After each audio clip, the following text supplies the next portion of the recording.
పిల్లలిద్దరూ ఉదయం 6 గంటలకే నిద్రలేచారు.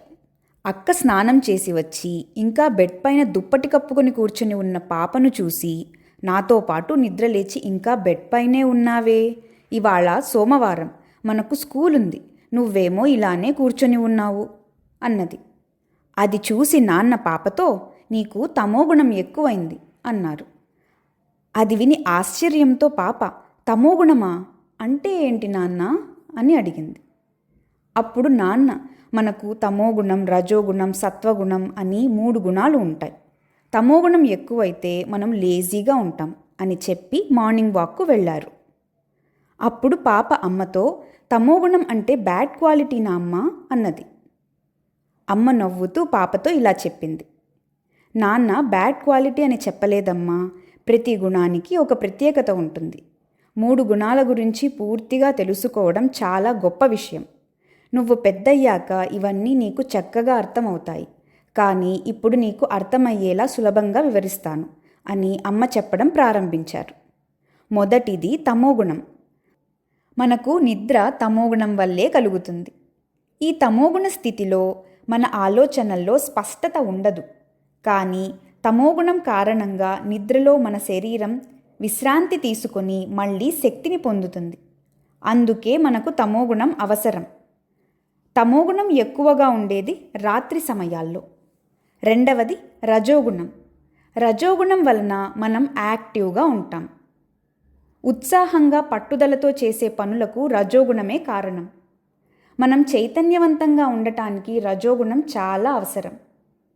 పగటి వేళ్లలో రజోగుణ ప్రభావం ఎక్కువగా ఉంటుంది.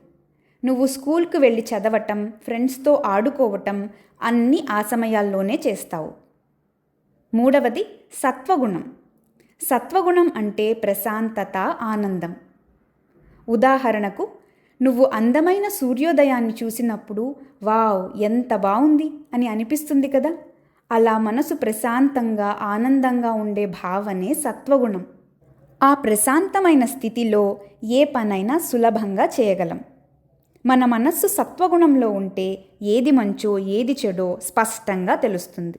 తెల్లవారిజామున సత్వగుణం ఎక్కువగా ఉంటుంది. అందుకే ఆ సమయాల్లో చదువుకోవటం, యోగా చేయటం, ధ్యానం చేయటం చాలా మంచిది అని 3 గుణాల గురించి అమ్మ వివరించి ఇంకా ఇలా చెబుతూ, ఒక రాకెట్ను ఊహించుకో. రాకెట్లోని ఇంజిన్ రజోగుణం లాంటిది. యాక్టివ్గా రాకెట్ను ముందుకు తీసుకువెళుతుంది. కానీ అది ఆగకుండా వెళుతూనే ఉంటే చివరకు బ్లాస్ట్ అవుతుంది. అందుకే ఇంజిన్కు రెస్ట్ అవసరం. ఆ రెస్ట్ తమోగుణం లాంటిది. అయితే రాకెట్ ఏ డైరెక్షన్లో వెళ్ళాలో కంట్రోల్ చేసేదే సత్వగుణం. అది రాకెట్ను సరైన దారిలో తీసుకువెళుతుంది. అందుకే ఈ 3 గుణాలు మనకు అవసరం. కానీ ఏ గుణమైనా ఎక్కువైతే దాని ప్రభావం ఎలా ఉంటుందో ఇప్పుడు చెబుతాను విను. మొదటిగా తమోగుణం. ఈ గుణం ఎక్కువైతే లేజీనెస్, బద్ధకం పెరుగుతుంది. ఉదాహరణకు, స్కూల్కు టైం అవుతున్నా బెడ్ నుంచి లేవాలనిపించదు. ఈ గుణం ఇంకా ఎక్కువైతే ప్రొక్రాస్టినేషన్ అంటే వాయిదా వేయటం అలవాటవుతుంది. హోంవర్క్ ఉన్నా ఇప్పుడు కాదు, తర్వాత చేస్తాను, రేపు చేస్తాను అని పోస్ట్పోన్ చేస్తారు. ఈ గుణం ఇంకా మించితే ఇగ్నోరెన్స్ వస్తుంది. అంటే ఏ పని మీద ఇంట్రెస్ట్ ఉండదు. నాకు హోంవర్క్ చేయాలనిపించడం లేదు, నేను రాయను, స్కూల్కు వెళ్ళను అని అనటం మొదలు పెడతారు. తమోగుణం చాలా ఎక్కువైతే చివరకు డిప్రెషన్ స్టేట్కు వెళ్ళిపోతారు. అప్పుడు ఏం చేయాలన్నా ఆసక్తి ఉండదు. అలా నెమ్మదిగా మనసు బాధగా, భారంగా అనిపించి డిప్రెస్డ్గా ఉంటారు. డిప్రెషన్ అంటే ఉదాహరణకు మొబైల్లో ఛార్జ్ 0% వచ్చిందనుకో, అప్పుడు అది స్విచ్ ఆఫ్ అయిపోతుంది కదా, అదే డిప్రెషన్ స్టేట్. అప్పుడు మొబైల్ పని చేయదు. మళ్ళీ పని చేయాలంటే మొబైల్కు ఛార్జ్ పెట్టాలి.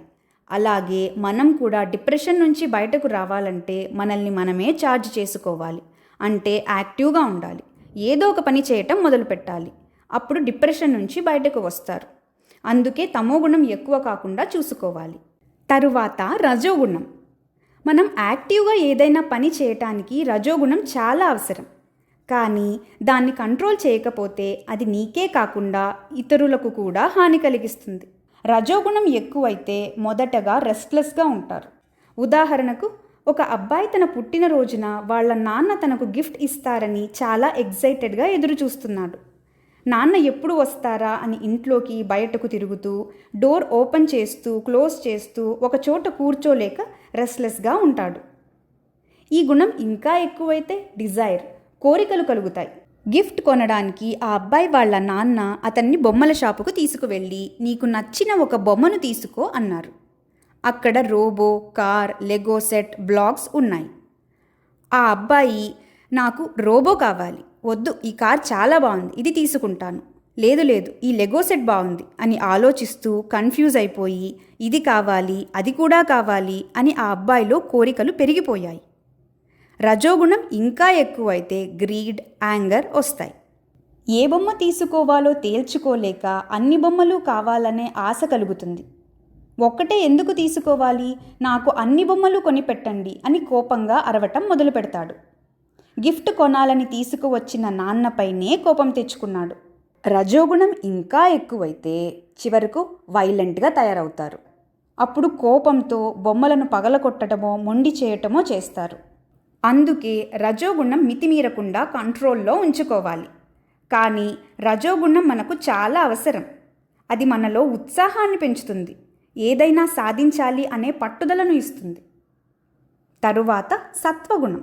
సత్వగుణం వల్ల కోపం, బాధ, గందరగోళం మొదలైనవి తగ్గి మనసు ప్రశాంతంగా మారుతుంది. ఎలాగంటే సరస్సులో నీరు అలజడి లేకుండా నిశ్చలంగా, నిర్మలంగా ఉన్నప్పుడు అది ఎంత ప్రశాంతంగా కనిపిస్తుందో అలాగే సత్వగుణం వల్ల మన మనసు కూడా ప్రశాంతంగా, స్థిరంగా ఉంటుంది. సరస్సులో నీరు నిర్మలంగా ఉంటే అందులో ఉన్న రాళ్ళు, చేపలు, మొక్కలు అన్నీ స్పష్టంగా కనిపిస్తాయి. అలాగే మనసు ప్రశాంతంగా ఉన్నప్పుడు ఏది సరైనది, ఏం చేయాలి అన్నది మనకు క్లియర్గా అర్థమవుతుంది. సత్వగుణం వల్ల మనకు స్పష్టమైన ఆలోచనలు వస్తాయి. విషయాలు స్పష్టంగా అర్థమైనప్పుడు మనం వివేకంతో మంచి నిర్ణయాలను తీసుకోగలుగుతాం. సరైన మార్గంలో ప్రయాణిస్తాము. సరైన ఆలోచనలతో మంచి పనులు చేస్తూ ఉంటే మన మనస్సులో ప్రశాంతత పెరుగుతుంది. అప్పుడు మనం ఆనందంగా, సంతృప్తిగా ఉంటాము. సత్వగుణం మన జీవితానికి మంచి దారిని చూపిస్తుంది. మనలో ఉన్న ఈ 3 గుణాలను మనం బ్యాలెన్స్గా ఉంచుకోవాలి.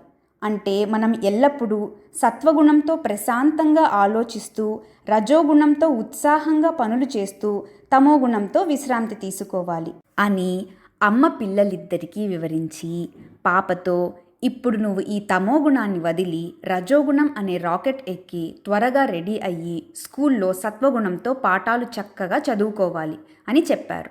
అప్పుడు పాప మంచం దిగి రాకెట్లా పరిగెత్తింది.